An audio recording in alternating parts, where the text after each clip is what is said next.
우리가 지난 추석 연휴 참 길었죠. 길었고 할 일도 뭐 이것저것 많이 하셨을 텐데 저는 딸이 또 저 지금 중곡동에 잠깐 자취 할머니 집인데 외할머니 집인데 외할머니가 지금 요양원에 계셔서 거기에 잠시 있는데 딸네 집 그 청소하느라 가지고 지난 추석 연휴 힘들었습니다. 부모는 그래요. 부모는 내리사랑인 것 같아요. 저도 곰곰이 생각해보면 저희 부모님을 위해서 한 건 없는 것 같은데 제 새끼들을 위해서는 그 추석 연휴고 뭐고 막 이러더라고요. 참. 그러니까 이 하나님의 마음도 딱 드는 거예요. 참 우리가 그렇게 하나님을 실망시키고 하나님을 멀리 하는데도 불구하고 이 아버지 하나님은 참 내 새끼니까 그냥 이놈이 혹시라도 넘어질까, 이놈이 혹시라도 또 아플까 노심초사하시겠구나 라는 생각을 잠깐 해봤어요. 오늘 말씀은 이제 로마서 14장 말씀드린 대로 로마서 12장부터는 이제 쭉 우리의 구원받은 하나님의 자녀로서 어찌 세상을 살지에 대해서 쭉 나와요. 12장, 13장, 14장, 오늘 14장인데 바로 이제 앞에 있는 13장 10절에서 바울은 사랑은 이웃에게 악을 행하지 아니하나니 그러므로 사랑은 율법의 완성이다 라고 얘기를 해요. 기억을 해보시면 왜 율법은 크게 두 가지로 나누잖아요. 하나님을 사랑하고 또 이웃을 사랑한다라는 거. 근데 곰곰이 보시면 율법은 이웃 사랑을 뭐라 그러냐면 너 살인하지 마, 도둑질하지 마, 이웃의 것을 탐내지 마. 주로 이런 거예요. 또 하나님 외에 다른 걸 섬기지 마. 무슨 얘기예요? 계속 뭐 하지 마, 뭐 하지 마. 너 뭐 했어? 그러면 너 정죄당하고 또 뭐 채찍질을 내맞고 뭐 그럴 거야 라는 얘기가 딱 기본적으로 깔려 있는 거예요. 그러니까 우리나라 법도 마찬가지예요. 뭐 헌법도 마찬가지고 우리나라 기본법도 마찬가지고 너 이런 거 하지 마. 이런 거 하면 벌금 얼마 내고 징역 얼마 살고 이런 얘기가 쭉 나와서 어떻게 돼요? 그걸 하지 말아야 되잖아요. 그러니까 하지 않는다는 얘기는 무슨 얘기냐면 사람을 올가매는 거예요. 이렇게 수동적으로 만들어요. 왜냐하면 내가 적극적으로 뭐 요즘 무슨 배임죄 근데 그게 무슨 뭐 이재명 대통령 지은죄랑 연결이 돼 있던데 여하튼 그런 걸 떠나서 뭘 적극적으로 하면은 당연히 이렇게 저렇게 막는 것들이 있단 말이에요. 근데 그거를 제끼고 하려면 이 제낀다는 것 자체가 법을 어기는 거라는 거예요. 그러니까 사람들이 안 하게 되죠. 왜 공무원들이 왜 복지부동이라 그러잖아요. 아무것도 안 합니다. 왜 그러냐, 뭘 하게 돼서 잘못하면 민원이 들어오잖아요. 그러면 자기 또 막 혼나거든요. 그러니까 그냥 시키는 것만 수동적으로 살아간다는 거예요. 그래서 왜 우리도 법 없이도 살 사람들 한번 곰곰이 주변에서 저 사람 법 없이도 살 사람이 하는 사람 곰곰이 보시면 얌전하신 분이에요. 조용히 사시는 분들, 막 소리내고 사시는 분들은 사람들이 뒤에서 막 궁시렁궁시렁 막 얘기를 해요. 이것이 이제 율법적인 삶. 그런데 하나님께서 사도 바울이 뭐라 그러냐면 사랑은 율법의 완성이다. 사랑은 뭐냐면 예수님의 사랑이죠. 예수님께서 이 땅에 오셔서 율법은 뭐 하지 마, 조용히 살아, 티내지 마, 수동적으로 살아 라고 얘기를 할 때에 예수님은 다 뒤로 하고 사람들이 뭐라 하든 바리새인들이 뭐라고 하든 병자를 보면 아낌없이 치유해 주시고 굶는 사람들 보면은 먹을 거를 주시고 또 가나의 혼인잔치도 가서 포도주가 다 떨어졌으니까 물을 또 맛있는 포도주로 바꾸시고 적극적으로 하셔요. 저놈 봐라 하는 그 눈이고 뭐고 다 뒤로 하시고 적극적으로 능동적으로 사마리아 여인이 왜 몰래 떼학볕에 그 물기로 야곱의 우물가에서 물기로 나오는 그 사마리아 여인이도 남자가 5명이나 지나가고 6번째지 너 목마르지 않는 참 사랑을 내가 알려줄게. 그러니까 가만히 있지를 못하시는 거예요. 저 사람이 불쌍하고 저 사람이 힘들어하면 그 사람한테 적극적으로 다가가시는 거예요. 그러니까 능동적이고 적극적인 사랑. 그 마지막이 십자가인데 십자가를 통해서 예수님이 보여주시려고 하는 것은 힘이 아니라 너의 능력이 아니라 순종이 세상을 구원한다라는 걸 십자가에서 보여주고 싶었던 거예요. 그래서 그 전에 누구든지 나를 따라오려거든 자기를 부인하고 자기 십자가를 지고 나를 따를 것이니라 라고 베드로와 제자들에게 가이사랴 빌립보에서 이렇게 얘기를 했어요. 그게 무슨 뜻이냐면 자기 십자가라는 것은 하나님의 뜻에 순종하는 거예요. 나를 부인하고 내 뜻, 내 고집이 있잖아요. 내가 올바른 게 있어요. 나 이렇게 살아야지 올바라. 그거를 다 부인하고 하나님의 뜻에 순종하는 게 어려워요. 오죽하면 예수님도 겟세마네 동산에서 나의 원대로 마옵시고 아버지의 원대로 하옵소서, 아버지의 뜻대로 하옵소서. 그게 십자가예요. 우리 그리스도인의 삶은 뭐예요? 우리가 그리스도인이잖아요. 기독교인이에요. 누굴 따라가는 거예요? 예수 그리스도. 예수 기독을 따라가는 사람들이 우리도 예수님처럼 내 생각이 이게예요. 이게 올바른 것 같아요. 그런데 하나님이 그게 아니야. 이게 올바라. 그러면 내 거를 접고 여기로 가는 것. 그것이 자기 십자가를 지고 주님을 따라가는 삶이에요. 십자가는 뭐예요? 나의 힘이 아닌, 나의 뜻이 아닌 하나님의 뜻에 순종하는 게 십자가예요. 그걸 통해서 예수님께서 죄인들을 구원하셨잖아요. 모든 사람을 구원했잖아요. 마찬가지라는 거예요. 너의 뜻, 너의 고집 있는 거 알아. 그걸 내려놓고 하나님 아버지의 뜻에 순종하며 살아갈 때에 신기한 게 네 가정이 살아나. 신기하게 네 이웃, 너만 보면 서로 눈을 붉히던 그 이웃이 살아나. 구원받아. 그 얘기를 하시고 싶었던 거예요. 그래서 예수님께서 펼치신 그 사랑은 구약 성경이 그토록 사람들에게 원했던, 이스라엘 백성들에게 원했던 율법의 완성이다. 왜? 하나님께서 율법을 통해서 하나님의 나라가 이 땅에 이루어지기를 소망했는데 아무리 뭐하지만 사람들이 안 움직여. 아니 하나님의 뜻에 반하면서 살더라는 거예요. 이스라엘 백성도, 선택된 백성들도. 그런데 예수님을 통해서 이방인들도, 여호와 하나님을 모르던 이방인들도 그 예수님을 따라서 자기의 뜻이 아닌, 자기의 힘이 아닌 십자가를 지고 살더라. 이래서 율법이 못했던 것을 하나님의 사랑, 예수님의 십자가 사랑에 해냈다. 그래서 사랑은 율법의 완성이다 라고 바울이 13장 10절에서 얘기를 했어요. 그리고 오늘 말씀은 이제 지난 월요일날 추석 때 읽은 말씀이에요. 추석 때 딱 마지막에 이걸 읽었어요. 우리 믿음이 다 다르다. 그 얘기를 먼저 하면서 그럼에도 불구하고 하나님께서는 우리를 다 자녀 삼으셨다. 우리는 다 달라요. 생각도 다르고 믿음의 수준도 다르고 뭐 생김새도 다르고 다 다른데도 불구하고 하나님께서는 우리를 다 하나님의 자녀로 삼았으니 너도 이놈을 받고 이놈도 저놈을 받아라. 그런 얘기가 오늘 말씀의 핵심이에요. 자, 오늘 말씀 1절에서 4절까지, 오늘 말씀 로마서 14장 1절에서 4절까지 같이 읽어요. 시작.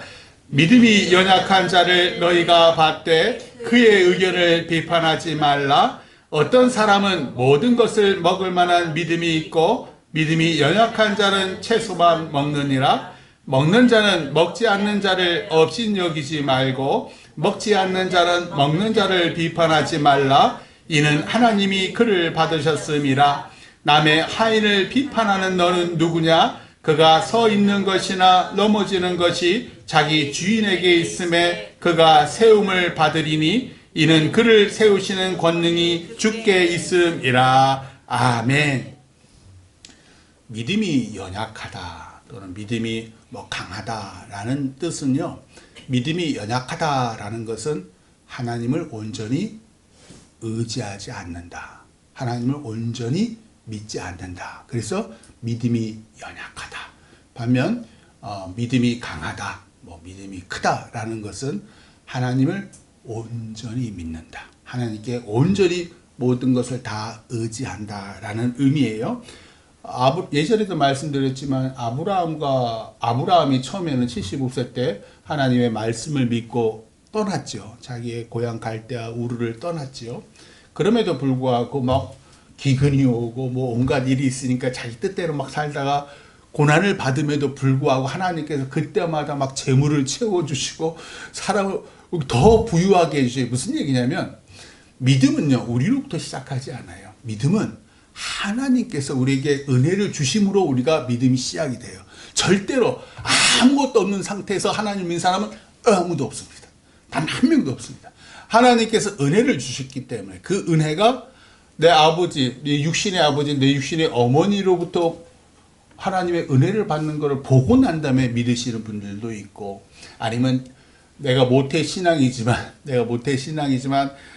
엄마 때문에 어쩔 수 없이 교회 왔다가 어느 순간 말씀이든 찬양이든 어떤 계기로 하나님께서 나에게 은혜를 주셔서 하나님을 믿는 분들이 있어요. 즉 믿음은 하나님이 먼저 주시는 거예요. 그래서 그 주신 하나님의 그 믿음, 하나님의 은혜를 내가 온전히 신뢰하는지, 아니면 여전히 그냥 내가 하나님을 믿긴 믿는데 재물도 있어야 되고 권세도 있어야, 요게 이제 믿음이 연약한 거예요. 요게 믿음이 연약한 거예요. 아브라함과 사라도 그랬잖아요. 중간에 하인을 아브라함이 믿지를 않고 이 하인이나 내 양자로 삼았으니까 이 하인이나 좀 잘 되게 해주세요. 그러다가 또 애굽 여종이죠. 하갈과 사이에서 낳은 이스마엘이나 그냥 잘 키우게 해주세요. 이런 얘기를 했어요. 무슨 얘기냐면 아브라함은 안 믿은 거죠. 그러니까 믿었죠. 믿었는데 믿음이 연약한 거예요. 사라 나이가 거의 90이죠. 90이나 다 된 그 죽을 똥말똥하는 아브라함도 지금 죽을 똥말똥해요.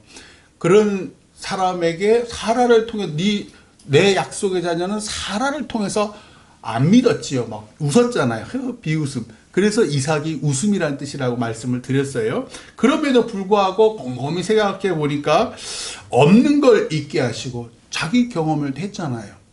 없는 걸 있게 하시고 죽은 것도 살리시는 분이 하나님이거든요. 곰곰이 생각하니까. 그래서 제가 안 웃었어요. 하나님 믿어요.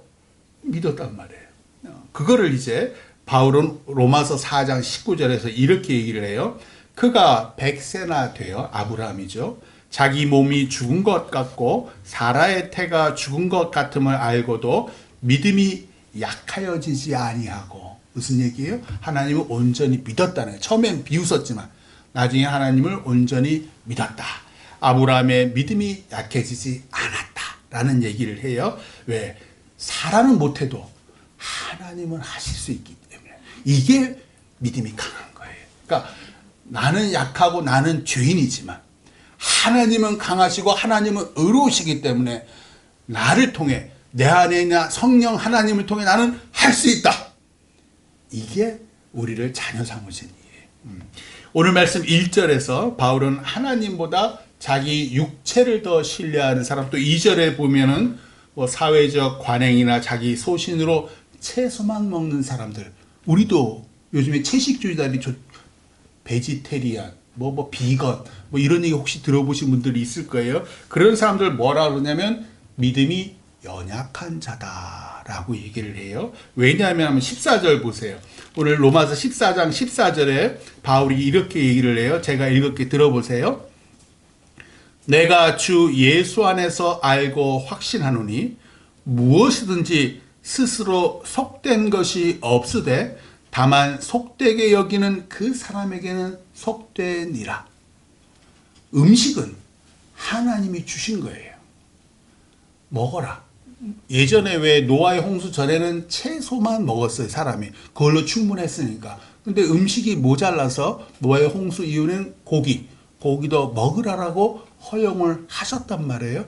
그럼에도 불구하고 어떤 사람 봐라, 성경에서 원래는 사람을 채소만 먹게 했잖아 라고 해서 채식주의 하는 분도 있어요. 우리 하나님을 믿는 자 중에서도요. 하나님께서 뭐라 그러냐면 모든 음식은 하나님께서 허락한 것이기 때문에 속된 것이 없는데, 다만 그것을 속되게 여기는 그 사람이 이 음식이 속되라고 할 뿐이다 라는 얘기예요. 반면 모든 것을 먹을 만한 저 같은 아무거나 잘 먹습니다. 고수 싫어하시는 분들만, 저 고수도 잘 먹습니다. 그래서 모든 것을 먹을 만한 믿음이 있는 사람은 음식에 대해서만큼은 하나님을 온전히 믿는 사람이에요.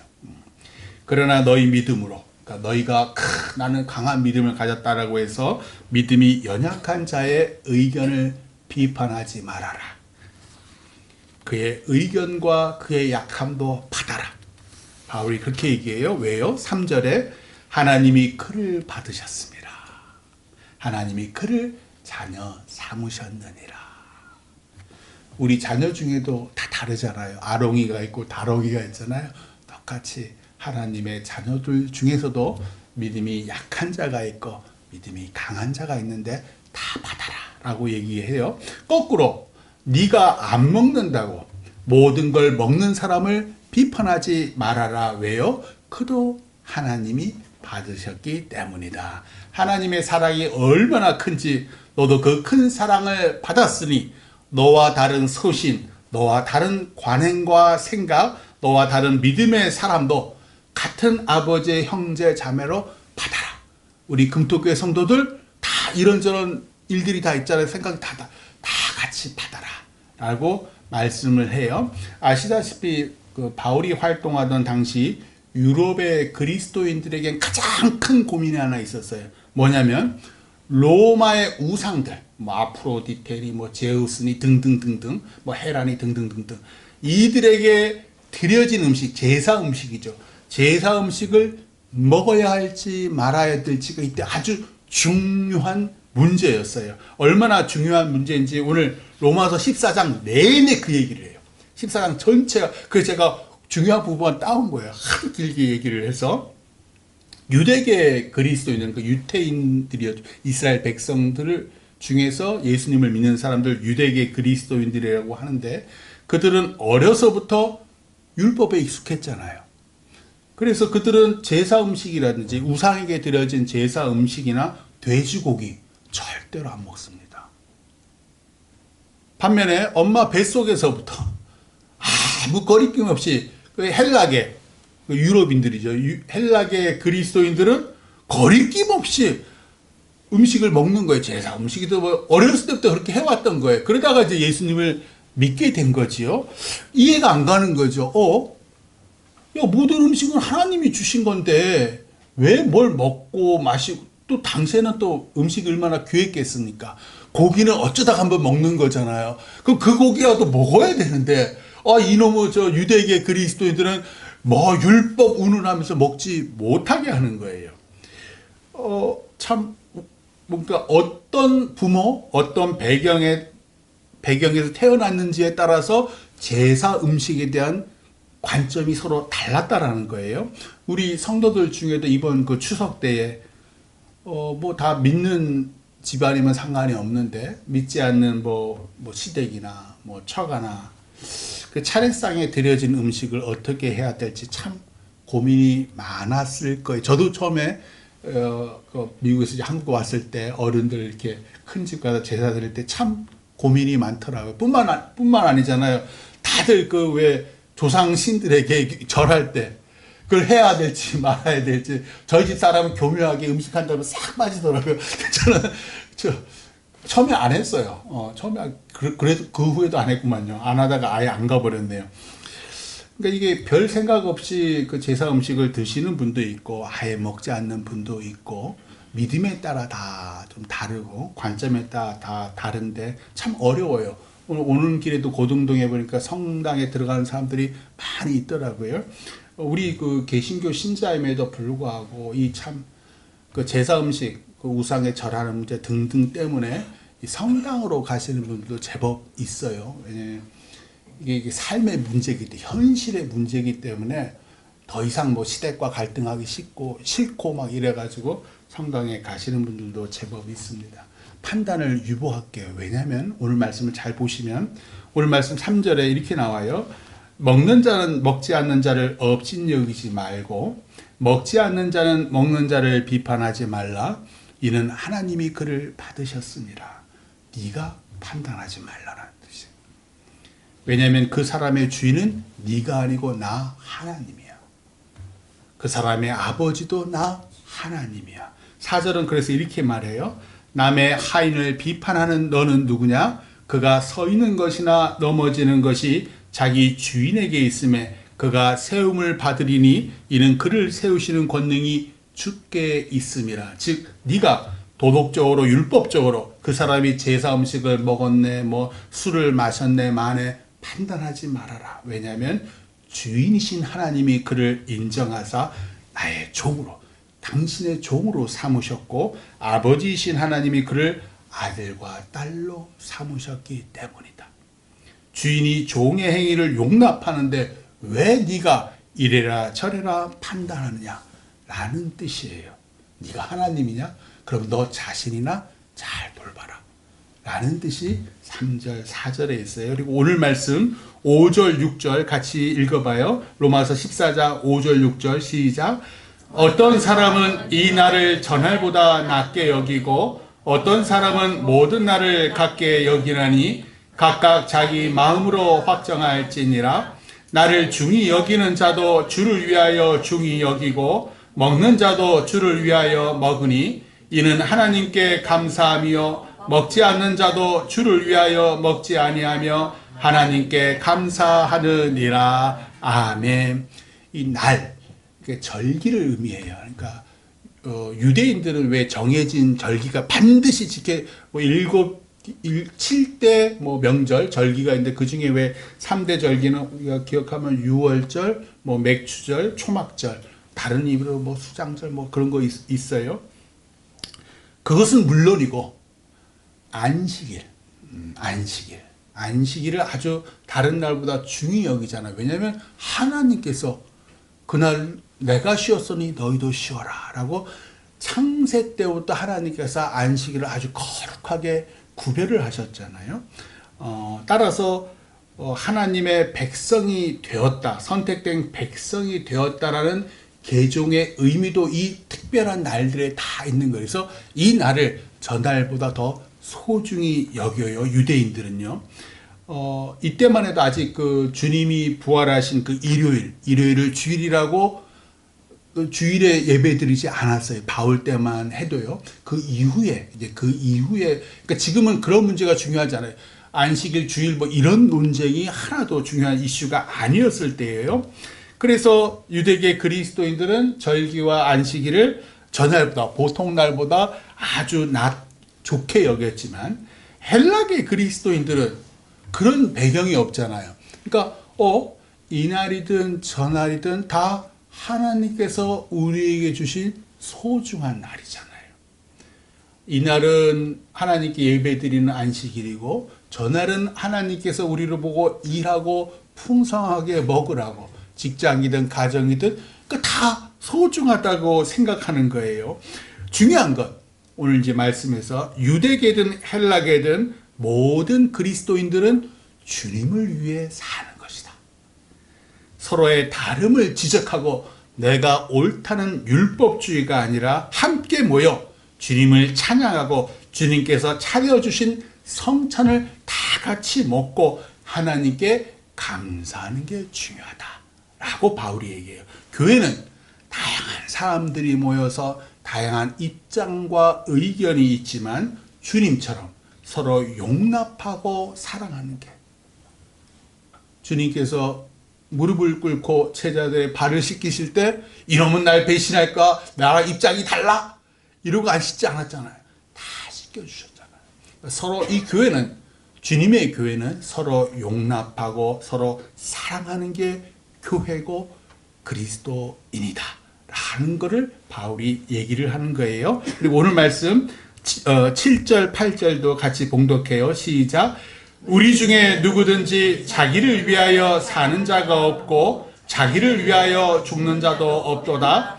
우리가 살아도 주를 위하여 살고 죽어도 주를 위하여 죽나니 그러므로 사나 죽으나 우리가 주의 것이로다. 아멘.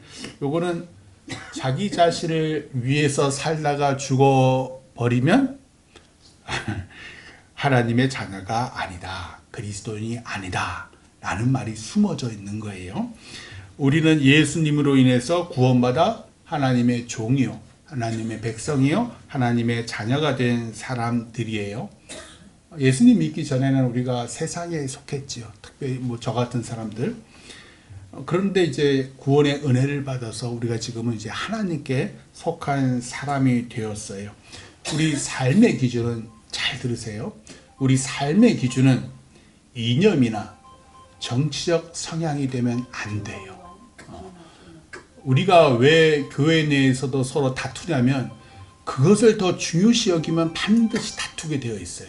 우리 삶의 기준은 오직 하나님이에요. 세상의 도덕이나 윤리도 아니라는 거예요. 절기를 지키고 안식일을 지키는 것도 하나님 안에서는 문제가 되지 않는다. 우리 그리스도인의 정체성은 세상 세상 모든 생명을 주관하시는 생사화복의 주인이신 예수 그리스도께 있다라고 바울이 얘기하고 싶은 거예요.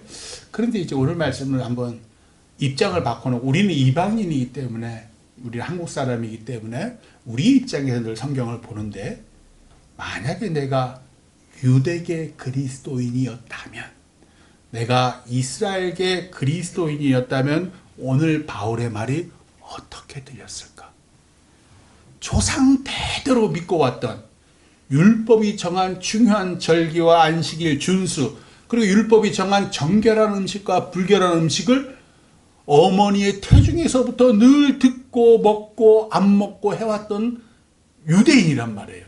그런데 지금 내가 유대계 그리스도인으로서 헬라계 그리스도인이 저 제사 음식을 막 먹고 돼지고기를 막 먹고 그거 아냐? 여호와 하나님께서 그거 먹지 말라 그랬어 라고 내가 지적을 하는 걸 지금 바울이 뭐라 그러냐면 너 믿음이 연약한 거야 라고 얘기를 하는 거예요. 상처받지요.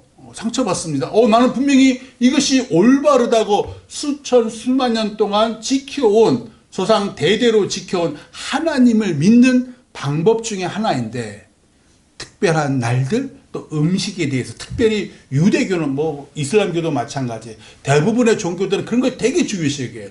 음식법과 절기들 이거를 되게 중요시 여기는데 이거를 포기하라는 거잖아요. 이것을 지적하지 말고 너 믿음이 연약한 거야. 왜? 너가 하나님을 온전히 믿지 않아서 그런 거야 라고 얘기를 하는 거죠. 너 지금 너의 전통과 너의 육신에 있는 할례와 너의 그 안식일 그 율법 준수하는 걸 더 중요시 여기잖아. 하나님께서는 모든 것을 귀하게 만드셨는데 너는 그렇게 네 혈통과 전통과 율법을 중시해서 너를 가두는 거야 라고 바울이 얘기하는 거다. 삐질 수가 있죠. 그렇지 않겠습니까? 그래서 바울이 1절에서 믿음이 강한 사람 그게 뭐예요? 헬라계 그리스도인 다수예요. 이제 로마교회 다수를 이루고 있어요. 이 사람들은 믿음이 연약한 자 유대계 그리스도인들을 받되 그들의 의견을 비판하지 말라 라고 쓴 거예요. 듣는 유대계 그리스도인들은 물론 기분이 나쁠 수 있었어요. 우리가 믿음이 연약하다고. 네, 하나님을 온전히 믿지 않았기 때문에 그럼에도 불구하고 서로 업신여기고 비판하지 말아라. 왜냐하면 너희 모두를 하나님이 받으셨기 때문이다. 진짜 중요한 건 주님의 영광이요 주님을 위한 삶이다. 그 얘기를 바울이 하고 싶었던 거예요.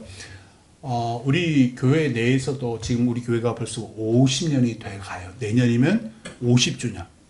창립한 지 50주년이고 희년이에요. 희년. 50주년이 희년이 되니까 별 큰 일이 없는 이상 내년에 우리 교회가 새로 금토동에 성전을 만들어서 입당할 거예요. 개발 중인 지금 금토동을 가보신 분들은 아시겠지만 예전에 금토동과 너무 달라졌죠. 지금 뭐 대형 제약회사의 본사들이 입점해 있고 이런저런 IT 회사들도 있고 상가도 얼마나 큰지요. 엄청난 상가들이 많고 그 밑에 지하 주차 공간도 진짜 뭐 지하 5층 6층까지 막 다 뚫려 있어요. 오피스텔도 어마어마하게 다 세워져 있고 지금 벌써 요쪽 우리 살던 금토 이통 그쪽에는 지금 아파트들이 벌써 4층 5층 막 들어서고 있고요. 이제 우리가 들어갈 본 금토 3통 쪽 우리 교회가 들어갈 금토 3통은 이제 막 부지들을 막 정리하고 있고 초등학교 경계선도 만들고 있고 막 그래요. 제가 예전에 처음 금토교회 왔을 때에 예배 중에 헌금 방식을 바꾸려다가 그만둔 일이 있었어요. 그때 제가 말씀드리기를 새 예배당에 우리가 들어갈 때는 지금처럼 이제 헌금위원들이 이렇게 헌금 바구니를 돌리는 게 아니라 헌금함에다가 들어오실 때 헌금함에다가 넣고 헌금위원들이 그 헌금함 안에 있는 그 헌금들을 하나님께 봉헌하는 걸로 바꾸고 또 헌금한 사람들의 이름도 부르지 않겠다라고 말씀을 드렸어요. 단 주보에 그 헌금하신 분들의 이름을 적는 거는 그냥 그대로 내버려 두겠다. 사실은 그것도 싫은데 그건 그대로 지금처럼 하겠다. 왜? 교회에 처음 온 사람들이 그런 모습을 보면서 큰 시험거리가 돼요. 특별히 새 신자들에게. 사실은 우리 교회 왔다가 중간에 안 오시는 분들이 몇 분 보셨잖아요. 그 얘기를 꼭 하세요.